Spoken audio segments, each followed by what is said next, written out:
Olá pessoal, eu sou a Artênia e na videoaula de hoje a gente vai continuar falando sobre a criação de cabras e ovelhas no semiárido. Essa é a segunda parte da nossa videoaula, então se você ainda não assistiu a primeira, procura aqui no canal e assista.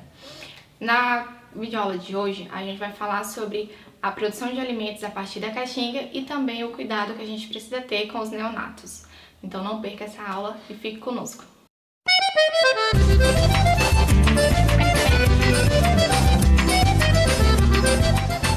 Deusimar fala o seguinte: a leucena, qual a forma adequada para fazer a silagem? Porque a gente faz colocando para secar. Veja bem, Deusimar, uma vantagem da silagem é ela ter um pouco de umidade. Claro que ela não pode ficar aquela papa, né, de água, que a fermentação anaeróbica, a fermentação sem ar, que é o que a gente deseja na silagem, para preservar melhor os nutrientes, aconteça. Então, se você corta a leucena, pode deixar ela perder um pouquinho ali de umidade, mas o ideal é que a silagem ela esteja entre 30% a 35% de matéria seca ali. Então ela deve ter alguma água, que é justamente a leucena madura, ela tem mais ou menos esse percentual de matéria seca, né? Então a leucena você não precisa desidratar para.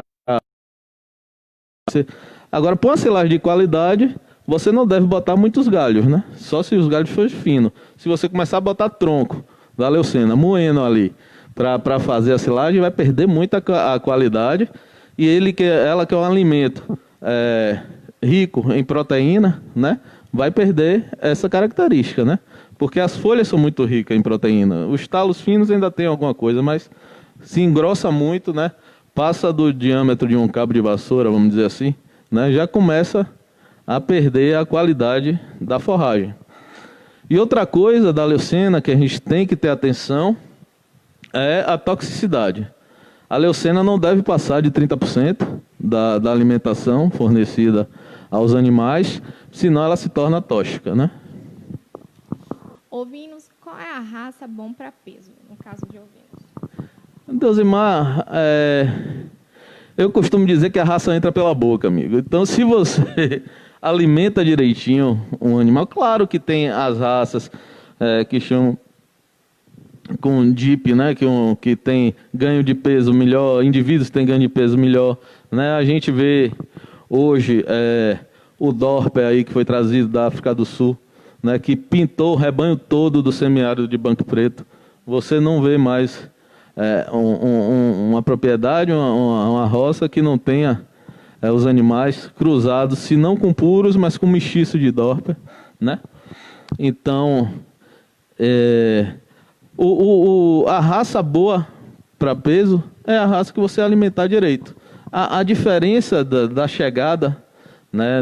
Outra coisa que você tem que fazer conta, quando você pretende confinar animais, você vai aumentar o custo, né? Então você tem que perceber até que ponto esse confinamento é viável. Eu posso alimentar esses animais por quanto tempo, né? Eles estão ganhando quantos quilos por dia, ou quantas gramas por dia, para ver se está compensando o que você está gastando, dando de alimento para esse. Eu acho que o confinamento é melhor do que raça, você tem que se preocupar com o que você vai gastar para confinar com o retorno que os animais estão dando ali de ganho de peso diário. Olha, entrando nessa história aí, André, eu tenho uma recomendação para vocês. Eu não vou dar conselho, porque dizem que conselho, se fosse bom, não era dado, né? Mas uma recomendação.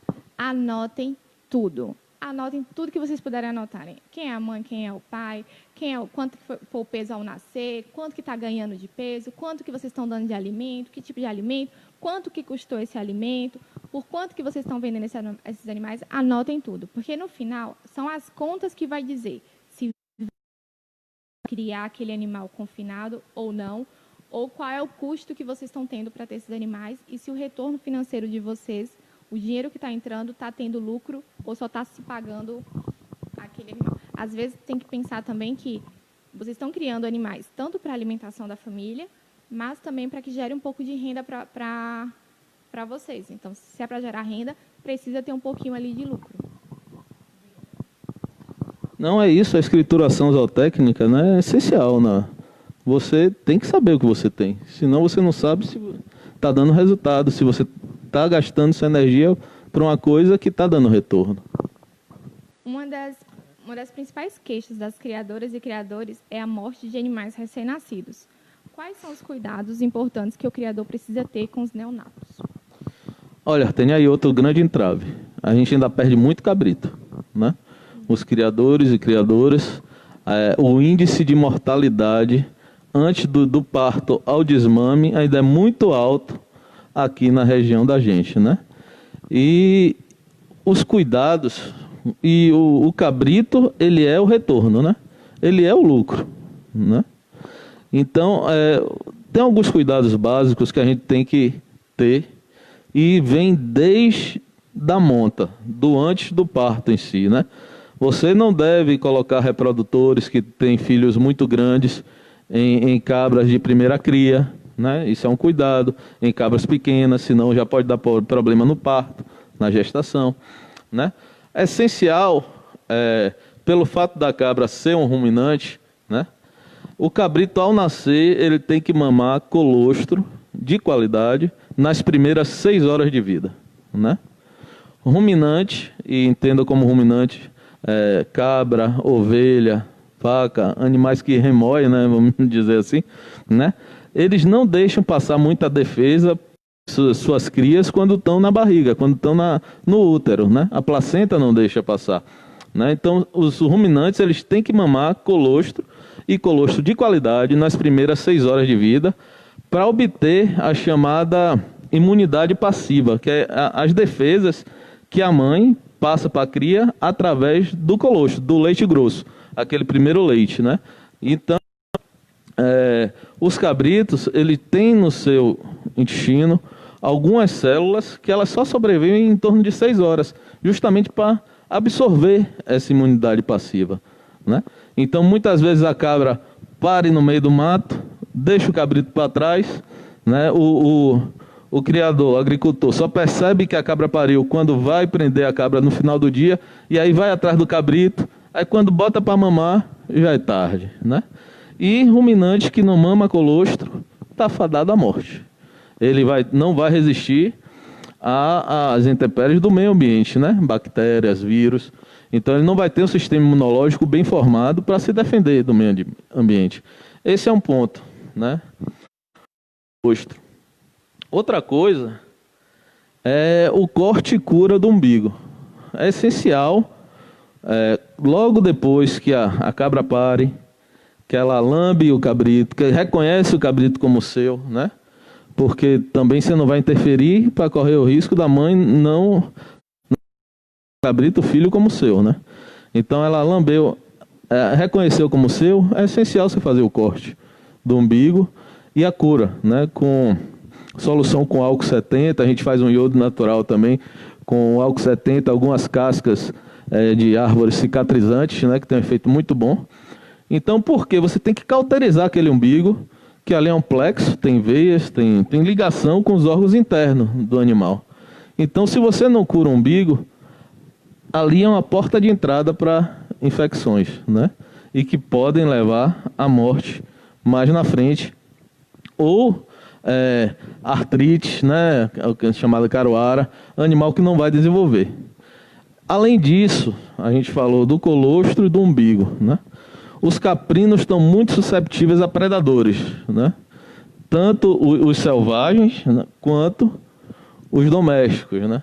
Então, a cabra ela tem que parir numa maternidade, de preferência fora do chiqueiro, fora do aprisco, que se é um lugar que é contaminado é o aprisco, né? Está ali dejeto de matéria orgânica, de fezes, urina à vontade, né? Então, numa maternidade, um lugar arborizado, com água perto, e que proteja ela de cachorro, de gato do mato, né? De carcará, pegar o cabrito. A perca de animais por predadores ainda é muito grande, né? Então, se o cabrito escapa dessa fase, mamou o colostro, está crescendo ali, e aí a gente tem atenção para o desmame, né? Para desmamar bem. Em 60, 90 dias, esse cabrito, você a partir de 20 dias, você já deve estar estimulando ele a se tornar ruminante, né? A colocar uma folha, né, uma leucena, um capim, uma ponta de capim, para ele ir começando a mordiscar ali e estimular que ele se transforme em ruminante, né? Que eles nascem só com o estômago funcionando, o químico. Mas eles têm que botar mais 3 estruturas para funcionar ali, né? O rumen, o retículo e o omaso, para se transformar em ruminante.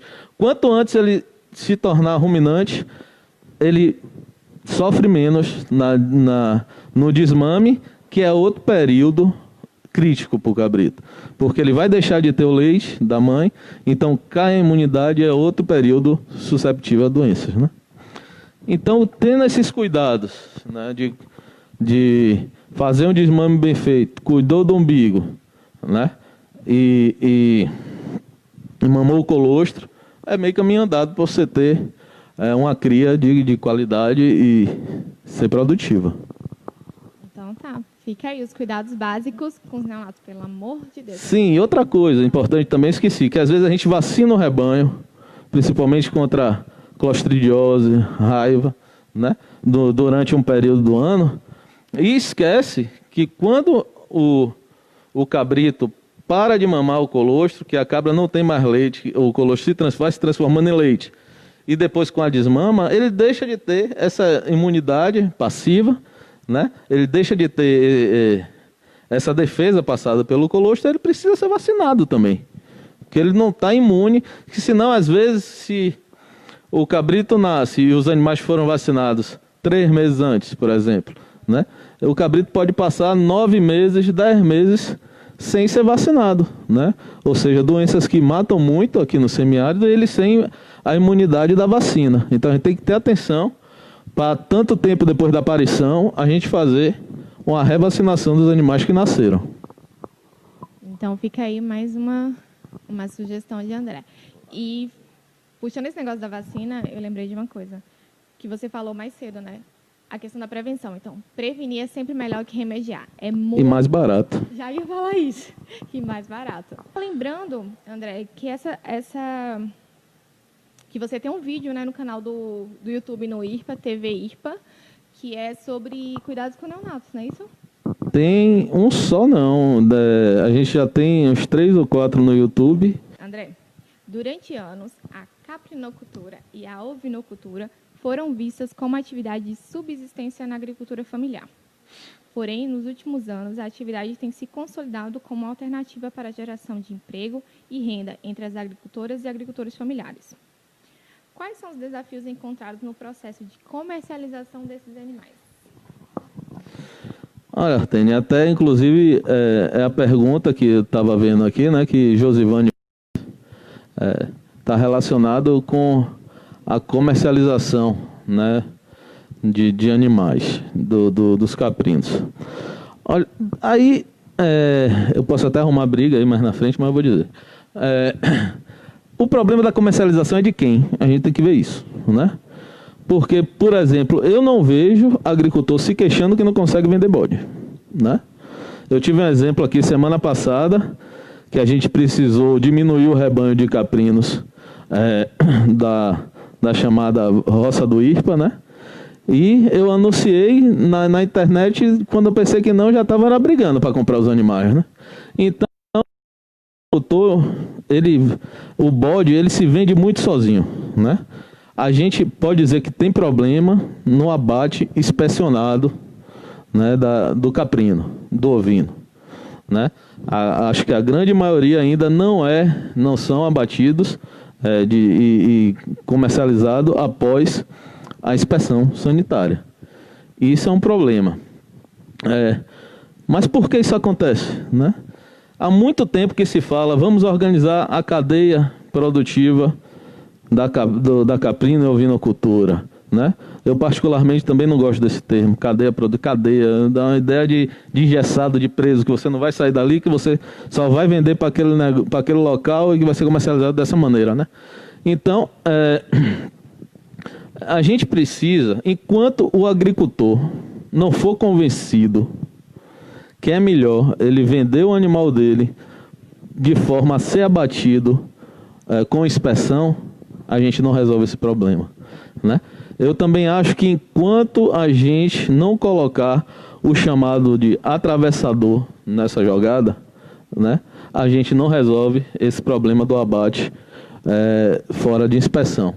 Porque na realidade eu penso que talvez esse atravessador, esse indivíduo que vai lá na roça de São João e compra o bode dele e depois abate e entrega a alguém, né, que na cidade ou fora da cidade que vai comprar aquela carne, seja justamente o elo de pegar esse animal na propriedade, na unidade de produção familiar e levar para um abatedouro com inspeção, né? Talvez essa seja o elo. Primeiro você convencer o agricultor que o abate é importante, o abate inspecionado, né? Esse elo também do atravessador nunca foi mexido. E outra coisa é que não adianta a gente investir mais aqui, no meu ponto de vista, em mega estrutura de abate, corte, processamento, né, de cabra, ovelha e de outros animais, né? A gente tem 2 abatedouros aqui em Juazeiro, um parado, outro não sei se ainda está batendo, né? O animal não chega, né? Eu penso muito que talvez estruturas menores, e a gente está discutindo isso, perfis agroindustriais para a agricultura familiar, né? Estamos discutindo um debate muito, muito rico com o governo do estado da Bahia, né, sobre esse tipo de estrutura, né? Porque essas estruturas menores, só para abater o animal, né? Abater, resfriar, e dali você conduz ele para talvez um abatedouro maior para fazer os cortes, né? Para fazer uma carcaça diferente, né? Para fazer os embutidos, os enlatados. Talvez seja por aí. Eu penso desse jeito, né? Agora, o azar ou a sorte, né, é que o bode é muito comercial, ele se vende sozinho. Quem abre a boca para dizer, ó, eu tenho hoje 100 borregos com média de 13, 14 quilos de carne, no outro dia está vendido. Se você dizer que tem matriz para vender de cabra, no outro dia está vendido, né? Então a comercialização é muito fácil do bode em pé. Agora eu acho que entrar justamente esse, o abate inspecionado. Esse é um problema, né? E a gente vai ter que solucionar isso, porque o agricultor não pode viver dito como um clandestino, abate clandestino, não, né? A gente não conseguiu ainda solucionar, né? Acho que não por falta de vontade, nem política, nem essa questão. Mas com certeza a gente tem que melhorar nisso aí, temos que fazer abatedores mais... e convencer a esse animal chegar onde tem abate inspecionado.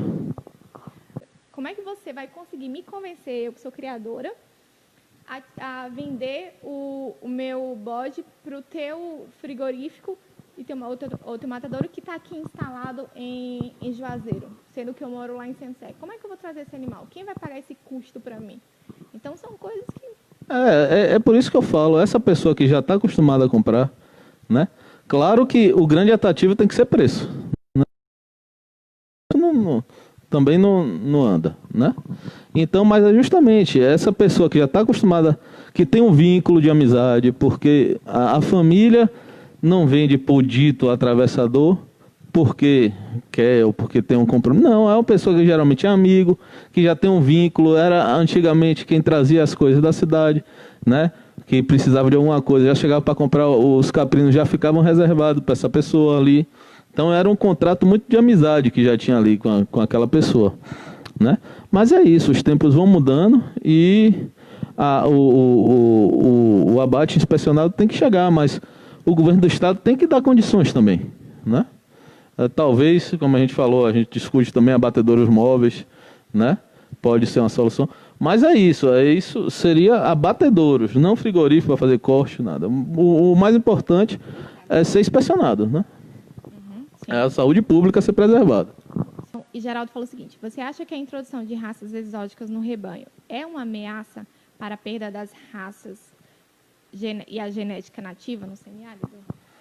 Com certeza, Geraldo. A introdução sem nenhuma restrição de forma aleatória é um grande risco para o desaparecimento das raças nativas naturalizadas, né? A gente tem a experiência de ver, como eu já falei, do Dorper. O interessante é que não se usaram só indivíduos puros, né, como reprodutores do Dorper, para fazer o dito cruzamento industrial e abater machos e fêmeas que teriam um choque sanguíneo muito grande e realmente são animais com potencial, ganho de peso muito acelerado, né? Então começou-se a se usar animais meio-sangue, animais 3/4 como reprodutores e foi tirando a característica dos ovinos nativos daqui da região. E hoje é difícil você encontrar rebanho de Morada Nova. É difícil você encontrar rebanho de cabeça preta, né? É difícil. Da mesma forma, o boé fez... Não estou criticando as raças boé nem Dorper, não. De forma... Assim, a forma como foi usada e disseminada contribuiu para as raças nativas, naturalizadas, hoje serem difíceis de encontrar. Sim. E aí a questão dessas raças exóticas também é que elas têm um marketing muito forte, né? Tem esse negócio da pressão, um marketing muito forte. E outra pergunta é, no ano passado, a cooperativa agropecuária e familiar de Casa Nova e região passou a comercializar parte da produção de caprinos e ovinos dos seus cooperados para um frigorífico em outro território. Essa é uma alternativa viável para escoar a produção da caprino e da ovinocultura, oriunda da agricultura familiar? O que você acha? Artênia, primeiro eu achei... Eu conheci, né? Você está falando aí do frigorífico de Pintadas. E conheci também a cooperativa, os meninos e meninas, né, o pessoal lá de Casa Nova, né? Eu achei algumas vantagens dos dois lados, né? Primeiro, você organizar, estou falando agora dos agricultores, você organizar, né, o pessoal em cooperativa para fornecer a primeira carrada com 150 de Casa Nova, viajar mais de 200 quilômetros para ser abatido em outro município, num frigorífico, animais, de certa forma, dentro de um padrão que o frigorífico exigiu para o preço pago, né? Esse é outro ponto que a gente pode conversar depois ou em outro momento, né? E por um preço justo, não foi barato, né? Foi um preço... Quem se preparou? As famílias que se prepararam o animal. Prepararam os animais com reservas alimentares que tinham na propriedade, né? E vender esses animais para a cooperativa, foi bom negócio. Pessoas que tiveram que comprar ração para fazer a terminação desses animais, para chegar no peso que o frigorífico queria, fizeram mau negócio, né? Mas... Para quem tinha reserva alimentar, separou seus animais, fez o processo todo direitinho, né? Os animais viajaram, teve o custo com despesa com deslocamento, mas foi bom, né? A maioria que a gente conversa, né, gostou, tanto que repetiram, né? Já fizeram mais 2 ou 3 carradas. Eu não sei, ou eu não acho, que seja necessário o animal viajar tanto, né? O que é que poderia ser feito? Como a gente já falou, há estruturas menores, né?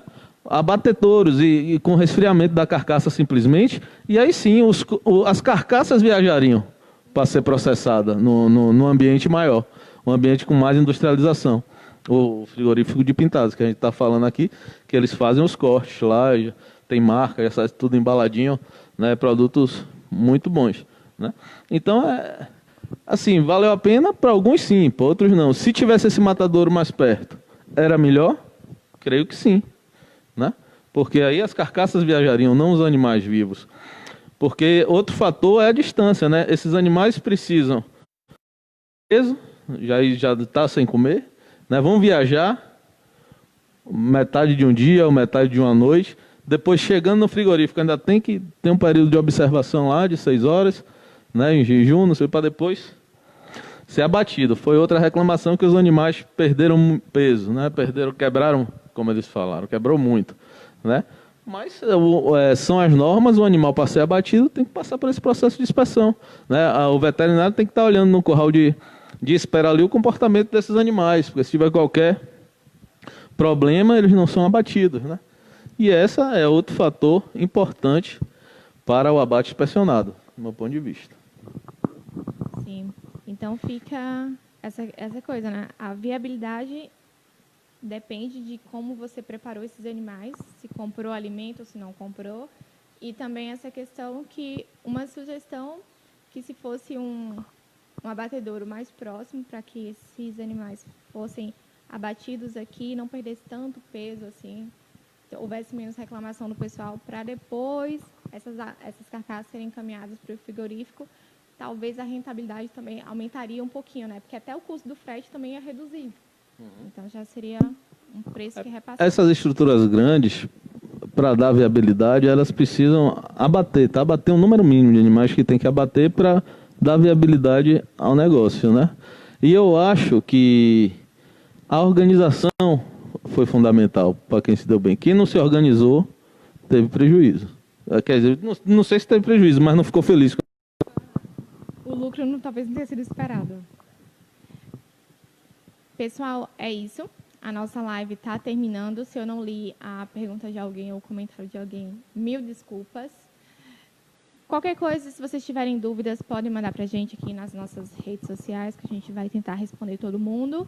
E também vocês podem acompanhar os vídeos que a gente falou aqui, que André fez, e muitos outros vídeos lá no canal do YouTube, que é TV IRPA. Então, procurem lá no YouTube TV IRPA, que vocês vão achar o canal da gente, e vocês vão encontrar muito material sobre o assunto e sobre muitas outras coisas.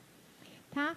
Muito obrigada a todo mundo que participou. Até a Distância é uma adaptação das atividades de assistência técnica e extensão rural do Bahia Produtiva. Projeto do Governo do Estado da Bahia por meio da Secretaria de Desenvolvimento Rural do Estado da Bahia. Executado pela CAR, Companhia de Desenvolvimento e Ação Regional, com recursos provenientes de acordo de empréstimo com o Banco Mundial.